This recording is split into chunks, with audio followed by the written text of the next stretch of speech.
অনেক সময় কি হয়, আমরা যখন ব্রাইট করতে যাই তখন তাড়াহুড়োর চক্করে আমরা যখন মাস্কারা দিই, এইভাবে মাস্কারা দিই, তাতে কি হয় অনেক সময় কিন্তু উপরের স্কিনে আমাদের মাস্কারা লেগে যায়। কি হয়, আবার আমাদেরকে এইভাবে স্পুলি দিয়ে মাস্কারাটাকে রিমুভ করতে হয়। এই টেকনিকটা আমরা সবাই জানি, তবে আমরা যদি একটু অন্যভাবে মাস্কারাটা করাই তাহলে কিন্তু আমাদের স্কিনেও লাগবে না, আবার সেটা আলাদা করে টাইম নষ্ট করে আমাদেরকে সেটাকে রিমুভও করতে হবে না।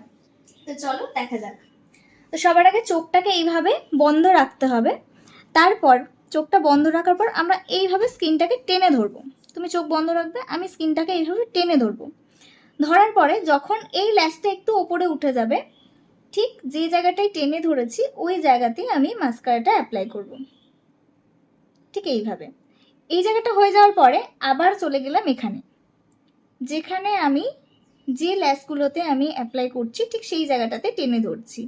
তো এইভাবে করার ফলে কি হলো, আমাদের মাস্কারাও ঠিকঠাক লাগলো, যেটুকু লাগার আমার নখের মধ্যে লেগেছে, কিন্তু চোখের ওপরে স্কিনে এতটুকু প্রোডাক্ট নষ্ট হয়নি। তো এরকম আরো টিপস অ্যান্ড টেকনিক তোমরা যদি শিখতে চাও, অবশ্যই আমাদের ব্রাইডাল মাস্টার কোর্সে জয়েন হতে হবে।